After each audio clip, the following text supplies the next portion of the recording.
Maraming bahay at palayan sa iba pang lalawigan ang nasira dahil sa malakas na ulan at baha. Sa Bataan, mahigit 1,000 pamilya na ang apektado. Nakatutok si Jamie Santos. Sa paglalakbay ng demotor na bangkang ito, kitang-kitang lubog sa baha ang mga bahay, eskwelahan at iba pang gusali sa barangay Almacen sa Hermosa, Bataan. Mistulang ilog na ang mga kalsada at palayan. Mahigit 150 pamilya na raw ang apektado sa 4 na araw na pagbaha. Walang tigil din ang pag-ulan sa Jaén, Nueva Ecija mula pa nitong weekend kaya binaha ng ilang barangay. Ang mga residente sumuong sa baha na halos abot tuhod para makuha ang mga pinamigay na relief goods. Napakalaking bagay na po sa amin ito.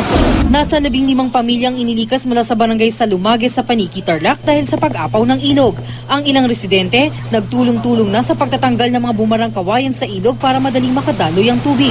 Nagbawal ng Philippine Coast Guard na pumalaot ang mga mangingisda sa Infanta at iba pang bayan sa Pangasinan dahil sa sama ng panahon. Bawal rin maglayag ang mga mangingisda sa Dagupan dahil sa gale warning ng Pag-asa. Hanggang ngayon ma'am, hindi pa kami nagpapalabas ng fishing boat at saka yung small craft para maiwasan yung sakuna. 16 na bahay naman ang nasira ng bahain ng barangay Datu sa Lumay, Marilog, Davao City. Umabot sa 22 pamilya ang apektado. Jamie Santos, Nakatutok, 24 Oras.